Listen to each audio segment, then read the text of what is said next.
IBD atau Inflammatory Bowel Disease adalah kondisi medis yang terjadi karena adanya peradangan pada saluran pencernaan dan berlangsung dalam jangka waktu panjang atau kronis.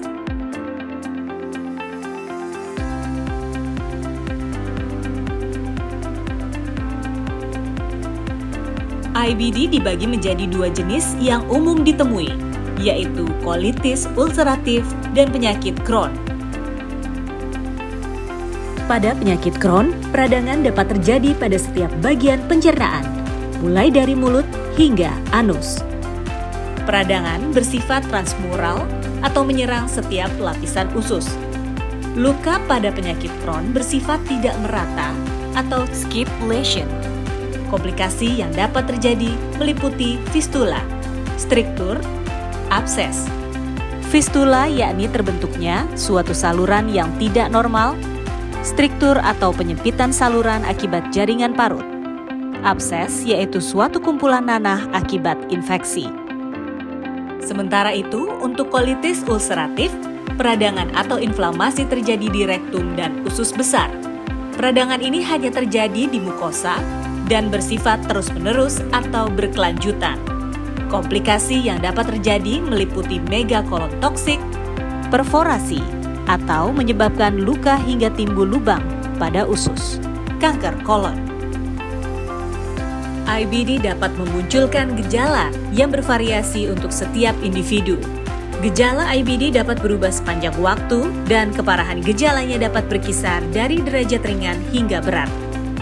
Namun gejala yang umum ditemui pada pasien IBD yaitu nyeri dan kram perut, diare, mudah lelah, penurunan berat badan secara drastis tanpa penyebab yang jelas,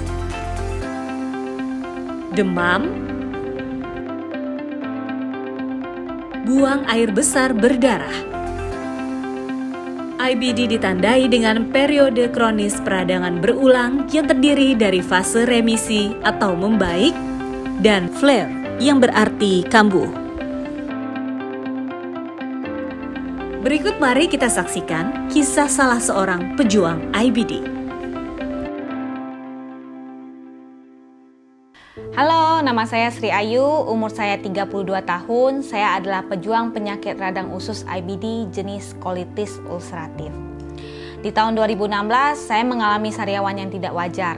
Sepanjang tahun, saya selalu sariawan dan pernah ke seluruh bagian mulut sampai hanya bisa makan bubur saja.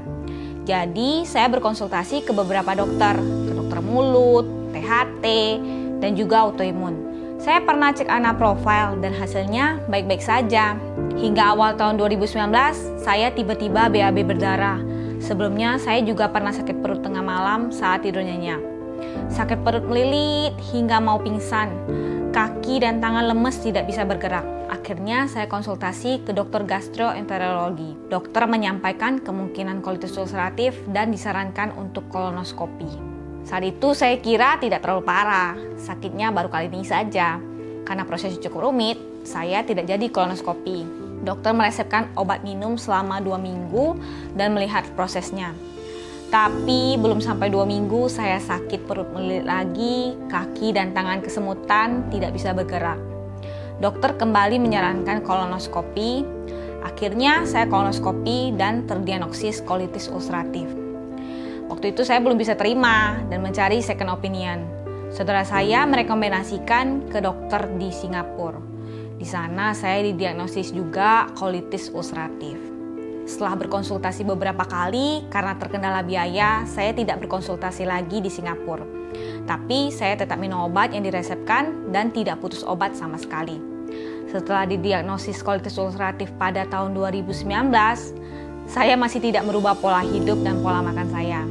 Sedangkan IBD sebenarnya cukup sensitif dengan makanan.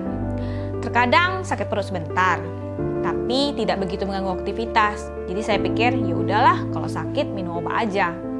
Sampai akhir 2020, tiba-tiba perut saya sakit sekali, muntah dan tidak bisa makan. Saya dirawat di rumah sakit untuk pertama kalinya. Menurut dokter, autoimun saya sedang flare. Usus dan lambung saya juga terinfeksi bakteri waktu itu. usus terkena disentri, lambung terkena Helicobacter pylori. Saya dirawat selama seminggu dengan perut yang sangat sakit, tidak bisa bergerak dan makan. Saya jadi sangat kurus. Dokter menyarankan saya ke dokter konsultan pencernaan yang lebih ahli di Jakarta.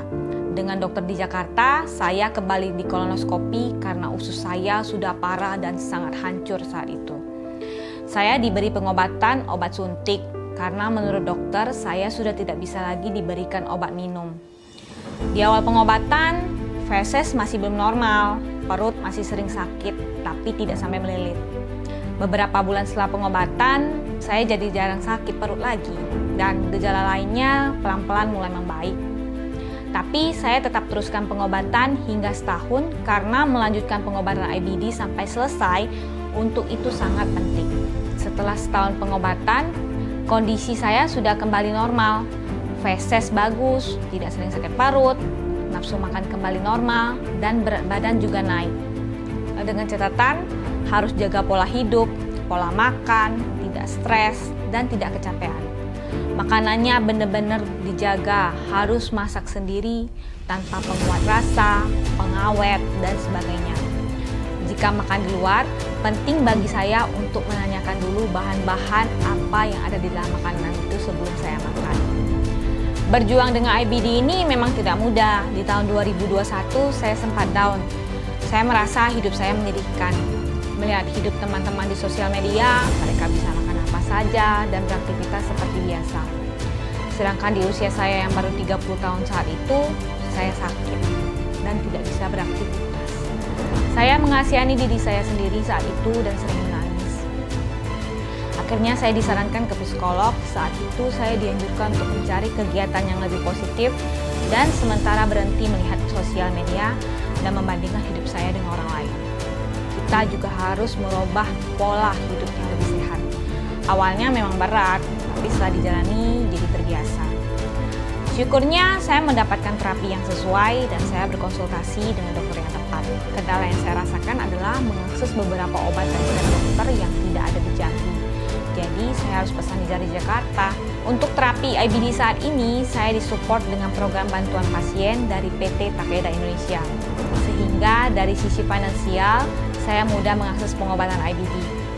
Harapan saya dengan program ini, saya bisa menyelesaikan siklus pengobatan IBD secara optimal. Pokoknya, jangan sampai putus obat walaupun beberapa hari. Karena pengobatan IBD bukan pengobatan jangka pendek, melainkan pengobatan jangka panjang. Setelah menerima pengobatan yang tepat dan tidak putus obat, kondisi saya jauh lebih baik dan dapat beraktivitas seperti biasa. Untuk teman-teman pejuang IBD maupun bukan, sudah tua maupun muda, ayo kita jaga pola makan kita. Apa yang masuk ke dalam tubuh kita itu sangat penting dan untuk kita perhatikan. Efeknya mungkin tidak langsung terlihat, tapi jika terus-menerus selama beberapa tahun, hal itu bisa menimbulkan penyakit. Jangan sampai demi kenikmatan sesaat kita bisa menderita dalam waktu lama. Ayo jaga kesehatan pencernaan kita.